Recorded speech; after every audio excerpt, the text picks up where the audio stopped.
개정 성경으로 신약 260면쯤에 있습니다. 그렇다면 세번역 성경으로 읽도록 하겠습니다. 가지고 계신 화면이나 또는 성경을 보시며 천천히 함께 읽도록 하겠습니다. 시작. 겐그레아 교회의 일꾼이요 우리의 자매인 베베를 여러분에게 추천합니다. 여러분은 성도의 할당된 예절로 주님 안에서 그를 영접하고 그가 여러분에게 어떤 도움을 원하는지 도와주시길 바랍니다. 그는 많은 사람을 도와주었고 나도 그에게 신세를 많이 졌습니다. 그리스도 예수 안에서 나의 동역자신 그리스도가 아굴에게 문안하여 주십시오. 그들은 생명의 위협을 무릅쓰고 내 목숨을 구해준 사람들입니다. 나뿐만 아니라 이방 사람들에게 모든 교회에 그들에게 감사하고 있습니다. 그리고 그들의 집에 모이는 교회에도 문안하여 주십시오. 나의 사랑하는 예배네도에게 문안하여 주십시오. 그는 아시아에서 그리스도를 믿은 첫 열매입니다. 여러분을 위하여 수고를 많이 한 마리에게 문안하여 주십시오. 이제 본문을 중심으로 박종배 목사님이 나오셔서 헌금의 봉헌 기도해 주신 다음 관계입니까 관리입니까 라는 제목으로 설교해 주시겠습니다.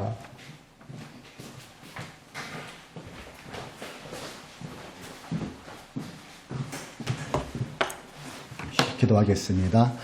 오늘도 주님의 은혜를 찬양합니다. 하나님 이 시간도 예배에 나와서 거저 나오지 않고 주님께 마음을 모아 귀한 예물을 주님께 드리는 손길이 있습니다. 주님께서 그 손길을 받아주시고 이 물질을 기쁨으로 받아 주옵소서. 특별히 또한 감사하며 축복하기는 익명의 우리 익산에 계시는 김권사님이 우리 교회의 열악함을 보고 주님이 주시는 마음을 가지고 향유옥합 깨뜨리는 심정으로 또 귀한 것을 또 헌신하여 주셨습니다. 이제 우리 교회에 그 스타렉스 차가 들어올 텐데 하나님께서 그 헌신을 기쁨으로 받아주시고 또 이 일을 통하여 하늘뜻 푸른 교회가 더욱더 주님이 원하시는 그 길로 잘 매진할 수 있는 귀한 계기점이 되게 하여 주십시오.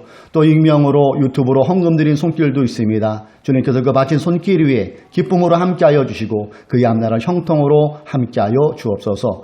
이 시간도 하나님의 말씀을 나누기를 원합니다. 성령님께서 온전히 말씀 가운데 임재하여 주시고 함께하여 주십시오. 예수님의 이름으로 기도드립니다. 아멘. 우리 좌우 옆 사람에게 서로 함께 또 인사 한번 해야죠. 한 주간도 수고 많으셨습니다. 한 주간도 수고 많으셨습니다. 수고 많으셨습니다. 예, 아까 우리 강고자의 그 강고처럼 또 좋은 일이 있어서 또 유튜브를 통하여서 아마 이 예배에 또 보시는 분이 계실 텐데 감사드립니다. 또 이렇게 유튜브로 헌금해 주신 우리 박모모 우리 교우님 성도님 감사드리고요. 또 이렇게 주님이 주시는 마음을 가지고 이렇게 귀한 헌신을 해주신 또 익산에 계시는 김권사님에게도 감사의 마음을 드립니다.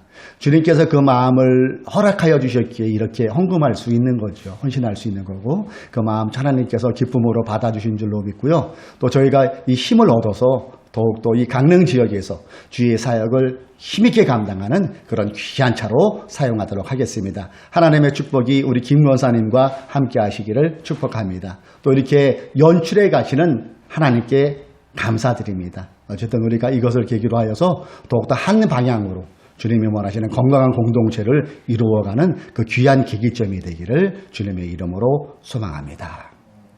자, 오늘 본문을 근거로 관계입니까 관리입니까 이러한 제목으로 하나님의 말씀을 나눕니다. 지난주까지 우리는 15장을 3주에 걸쳐서 살펴보았고요. 오늘은 16장 이제 로마서 끝장으로 우리가 도달해 있습니다. 자, 이 편지는 바울이 고린도에서 썼다고 여러분 이제 알고 계시죠? 대필자는 더디오라는 사람이 대필을 하였어요.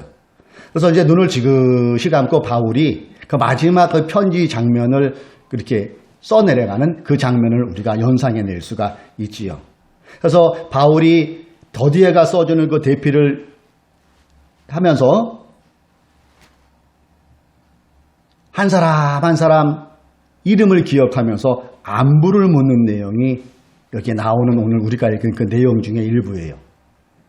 그들이 없었다면, 그들의 도움이 없었다면 지금의 나 바울은 없었을 것이라는 그런 생각을 하면서 한 사람 한 사람과 얽혀있는 고마운 추억에 잠겨있는 바울을 우리가 연상해 볼 수가 있어요. 주의 사역을 감당하면서 많은 사람을 도와주었고 나도 그에게 신세를 많이 졌던 베베자매가 떠오르고 함께 천막 작업을 하면서 힘든 기사 하나 없이 주의 복음 사역을 감당했던 아굴라와 브리스길라 부부도 생각이 났겠죠. 이렇게 바울은 26명의 이름을 일일이 부르면서 사랑이 담긴 고마운 마음을 담은 안부를 전하고 있어요. 그 내용이 우리가 읽은 1절부터 6절 그 다음 16절까지 계속해서 이어지는 내용입니다. 자, 6절을 한번 봅니다. 여러분을 위하여 수고를 많이 한 마리아에게 문안하여 주십시오. 7절 나의 친척이며 한때 나와 함께 갇혔던 안드로니고와 유니아에게 문안하여 주십시오. 8절 주님 안에 있는 나의 사랑하는 암블리아에게 문안하여 주십시오. 이런 식으로 바울은 26명 정도의 이름을 일일이 부르면서 진심 어린 고마운 마음, 사랑의 마음을 담아서 그들에게 안부를 전하고 있음을 보게 됩니다. 자, 근데 여기서 우리가 한번 생각해 볼 것은 바울은 분명히 그 전에 로마 교회를 방문한 적이 없습니다. 로마 자체를 가본 적이 없는데 26명의 이름이 어디에서 나온 걸까요? 자, 우리가 여기서 추측해 볼 수 알 수 있는 것은 이미 바울은 26명의 일일이 열거한 그 사람들과 스토리가 형성되어 있었다는 거예요. 관계가 형성되어 있었다는 것이죠. 클라우디우스 황제가 로마에 있던 유대인들에게 추방령이 내려졌다고 우리가 말씀을 나누었죠. 그래서 그때 고린도로 내려온 아굴라 부부가 바울과 만나서 그들과의 스토리가 만들어졌어요. 그렇죠? 그리고 이때를 전후해서 바울은 복음 사역에서 많은 지체들을 만나게 되는데 그 과정에 클라우디우스 황제가 죽게 되지요. 그 뒤로 네로 황제가 등극을 하게 되는데 유대인에 대한 로마 거주 단속이 느슨해지는 이것을 발견한 거예요. 그래서 다시 이 아굴라 부부를 로마로 들어가게 합니다. 그리고 그 주님께 순종하는 마음으로 이 부부가 들어가서 그곳에 집을 다시 장만하고 공동체가 모일 수 있는 공간을 마련했겠죠. 그 다음 오늘 열게 된 26명에서 30명이 로마로 들어가게 됐다는 거예요. 바로 이 사람들이 지금 바울이 한 사람 한 사람 이름을 연구하는 사람들이라는 거예요. 편지를 쓴 발신자는 바울입니다. 자, 이 편지의 수신자는 누구라고 했죠? 로마 공동체 26명을 포함한 로마 교회 신자들이에요.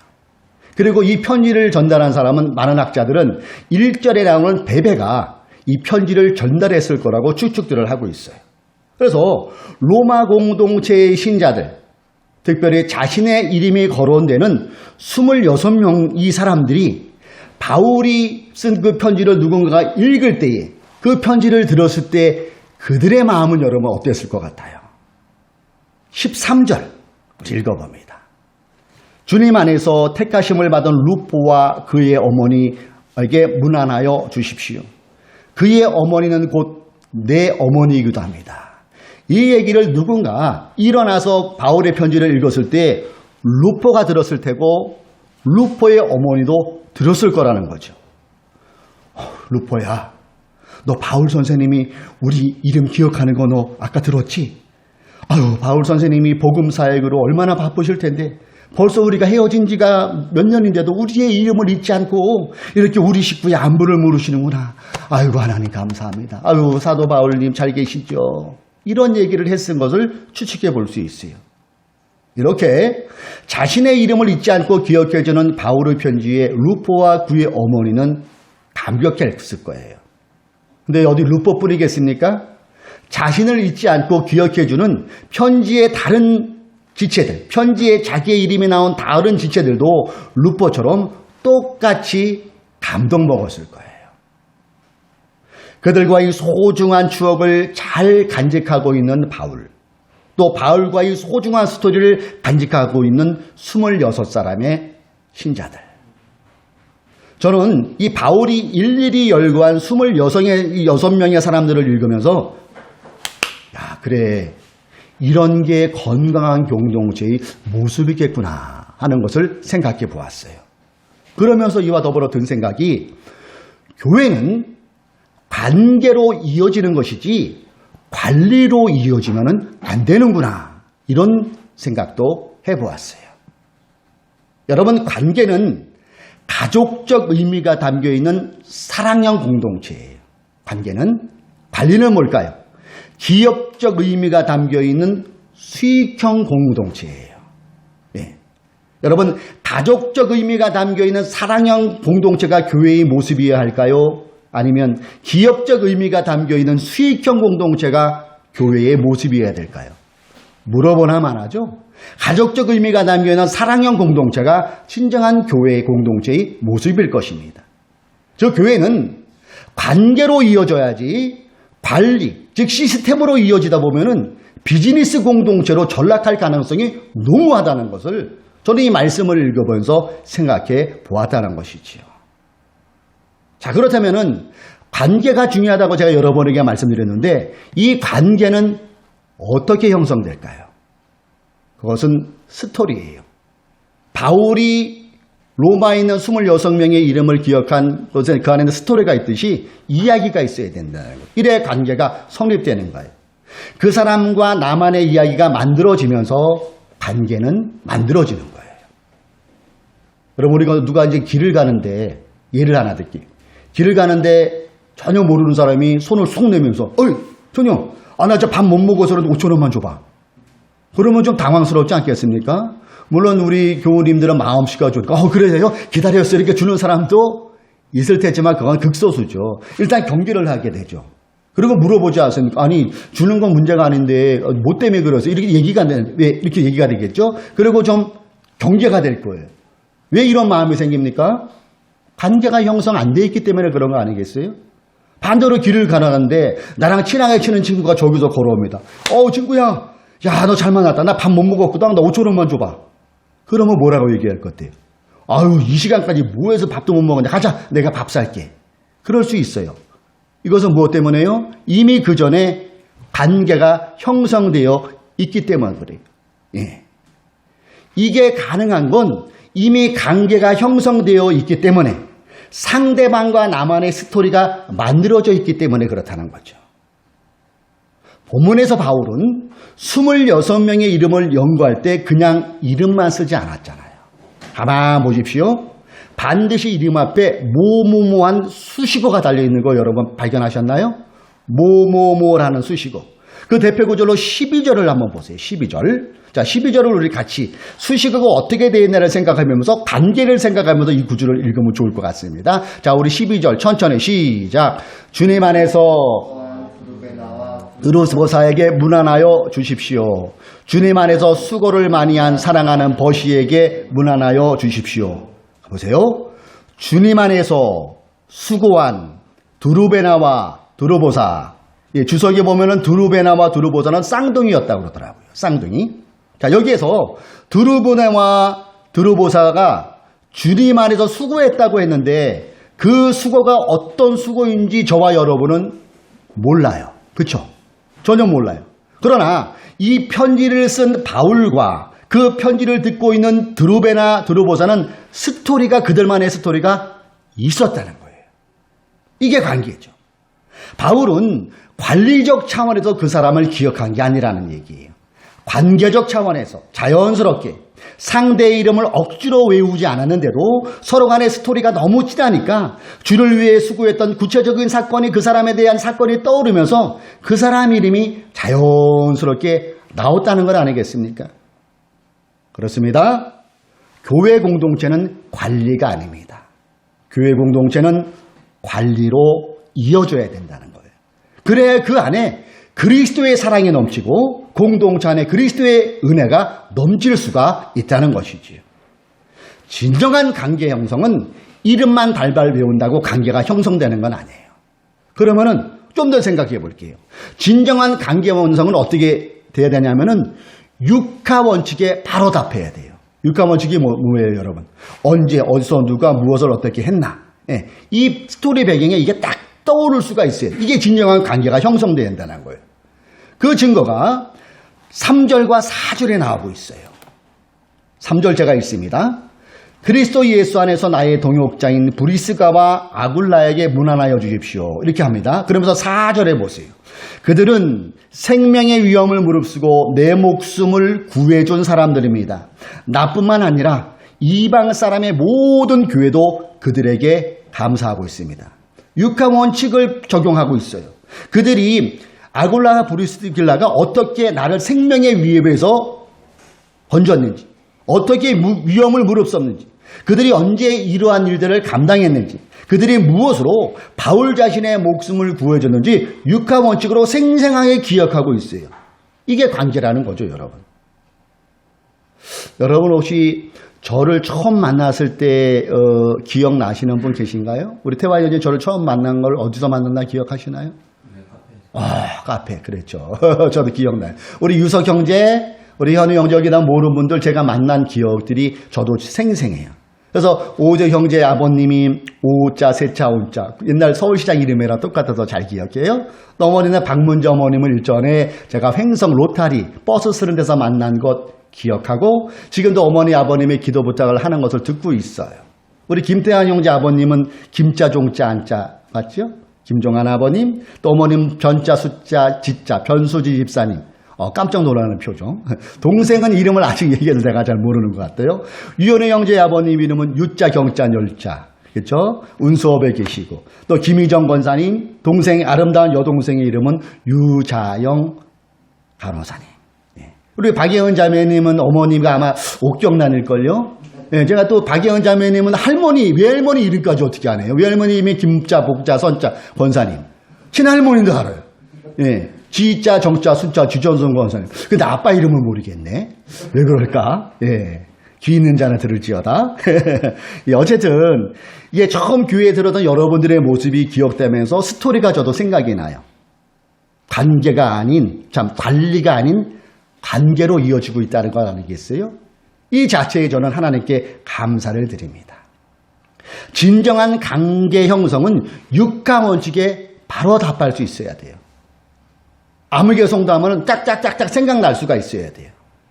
이와 더불어 진정한 관계는 수직이 아니라 수평이에요. 무엇이 아니라 무엇이라고요? 수직이 아니라 수평이에요. 제가 제일 좋아하는 사진 중에 하나가 이거라고 여러분에게 일전에 말씀드렸던 것 같아요. 자, 이 사진을 이렇게 다시 한번 보세요. 그 옆에 제자가 있고 손을 이렇게 얹은 분이 예수님이겠죠. 자, 예수님이 아주 머리에 기름을 쫙 바르고 수염도 없고 깨끗한 모습입니까?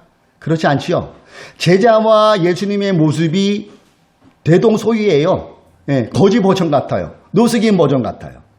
여기에서 여러분 한번 예수님의 생애를 잠시 생각해 보세요. 그분이 수직적으로 공생애를 감당하셨을까요? 아니면 수평적으로 공생애를 감당하셨을까요? 우리 주님께서 주무실 때 제자들과 따라 떨어져서 안락한 침대에서 죽으셨다는 것은 저는 아직까지 성경에서 발견하지 못했어요. 주님께서 밥을 드실 때 제자들과 따로, 제자들은 김치만 먹는데 갈비 올려줬다, 따로 독상 받았다, 그런 것 저 아직 성경에서 못 읽어봤어요. 들판에서 제자들과 똑같이 찬이슬을 맞으며 주무셨어요. 그렇죠? 그리고 똑같이 거친 음식을 드셨어요. 그러면서 그분의 사역을 묵묵히 감당했어요. 자, 제자들이 자기들과 똑같이 먹고 자고 했다고 주님을 무시했습니까? 그렇지 않아요. 오히려 그분의 말씀과 더불어 행동, 말씀과 행동이 일치됨을 보고 주님을 제대로 배울 수 있었어요.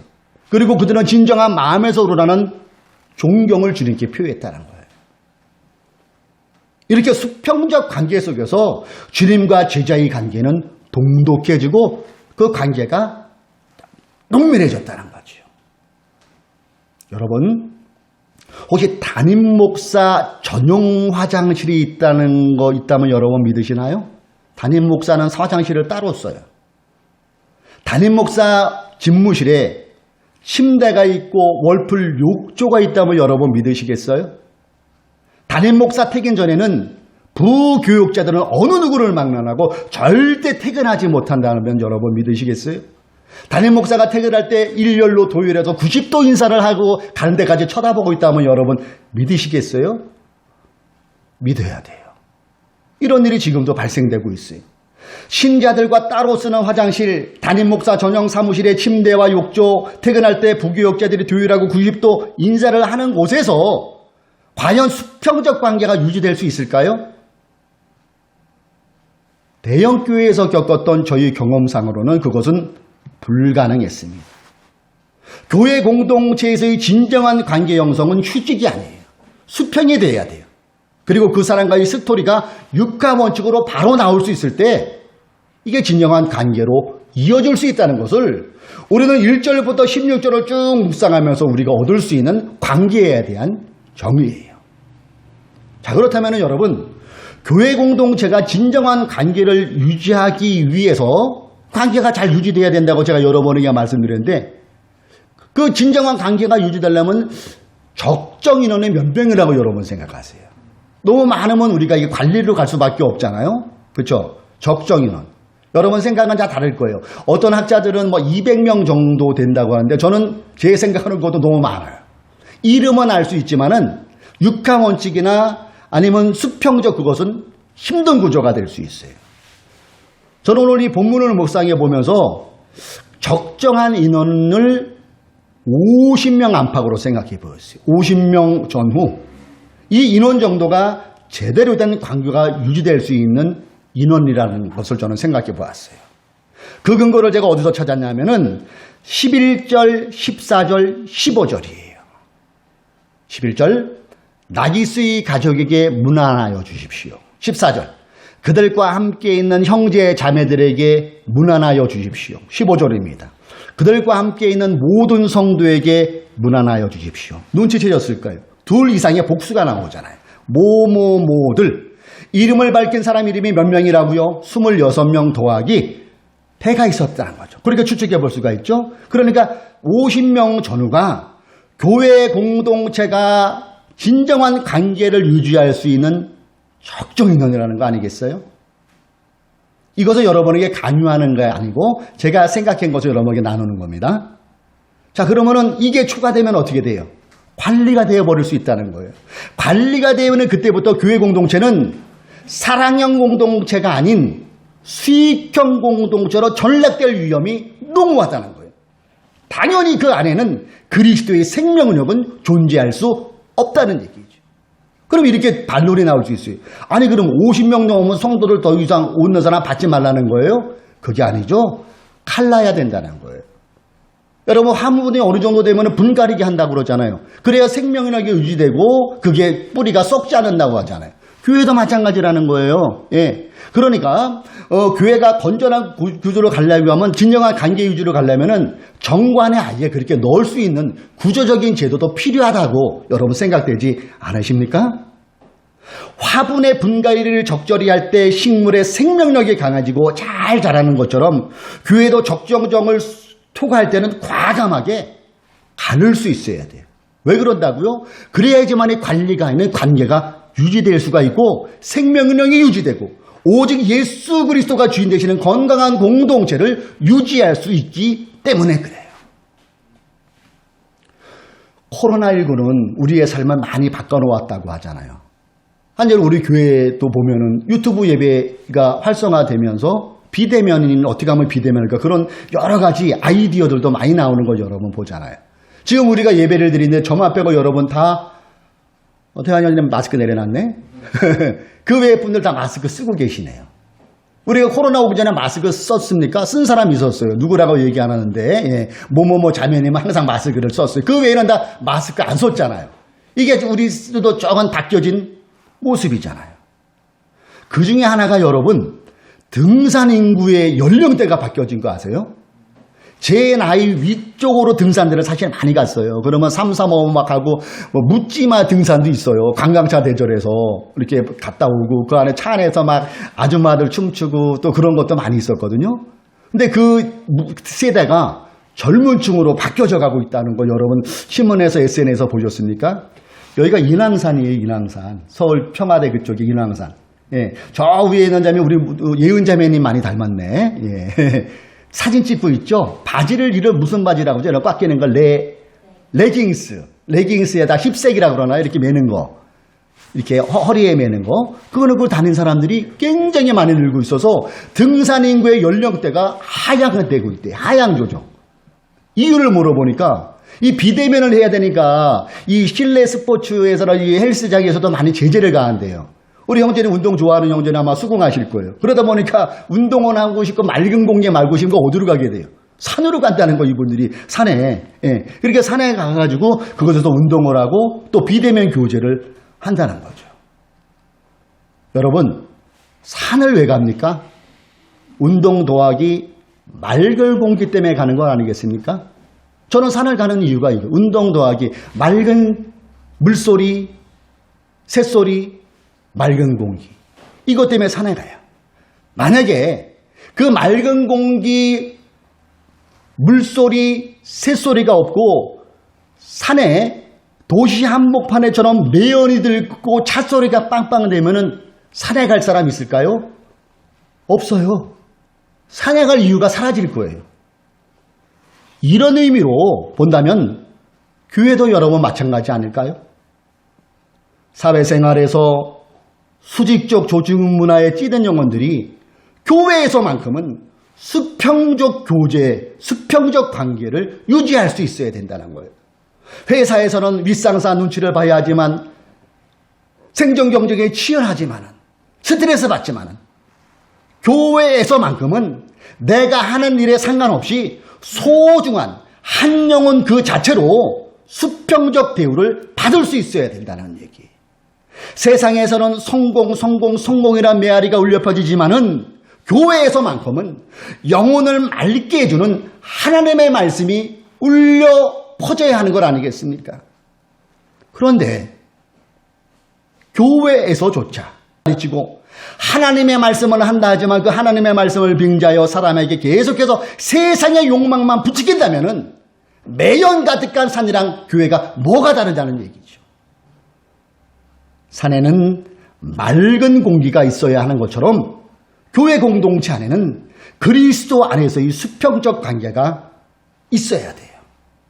우리에게 구원의 은총을 베풀어 주신 하나님을 찬양하고 그 안에서 빈부노소 쥐고아와 상관없이 한 영혼 그 자체로서 한 영혼 자체로서 환대를 받을 수 있는 것이 교회 공동체가 돼야 된다는 것 아니겠어요? 관리보다는 관계가 중시되는 교회가 건강한 교회 공동체라는 거예요. 예수 그리스도의 맑은 생명을 온전히 유지하는 교회, 이것은 관계가 잘 유지될 때 가능할 수 있다는 것을 우리는 이 말씀을 묵상하면서 생각해 볼 수 있는 건 아니겠습니까? 사랑하는 교우 여러분, 하늘 뜻 푸른 교회는 관리를 멀리합니다. 그리고 관계를 소중히 여깁니다. 여기에 여러분 동의하십니까? 관리보다는 관계를 소중히 여기는 교회가 돼야 돼요. 그리고 하늘 뜻 푸른 교회는 늘어나는 인원수에 관심을 두기 이전에 한 영혼의 스토리에 관심을 갖는 공동체입니다. 동의하십니까? 하늘 더 보는 교회는 산의 맑은 공기가 등산객들의 지친 심신에 활력을 불어넣어주는 것처럼 맑은 하나님의 말씀으로 영혼을 살리는 공동체이기를 소망합니다. 사랑하는 교우 여러분, 다시 한번 이 시간 다짐합시다. 우리는 늘 다짐을 많이 했어요. 그러나 다시 한번 이 말씀을 통하여 결단합시다. 우리는 지금 오직 예수 그리스도만이 주인 되시는 건강한 공동체를 향하는 그 여정의 길을 함께 걷고 있어요. 그리스도 안에서 관계를 소중히 하고 인원수보다는 한 영혼의 스토리에 관심을 두는 그런 믿음의 공동체. 앞으로도 함께 그 길을 우리가 걸어가 봅시다. 그렇다면 그렇게 될 때에 우리 교회의 주인 되시는 주님께서, 성령님께서 우리와 함께 해주실 줄로 믿습니다. 오늘 우리 교회에게 질문합시다. 교회 공동체 관계입니까? 관리입니까? 기도합시다.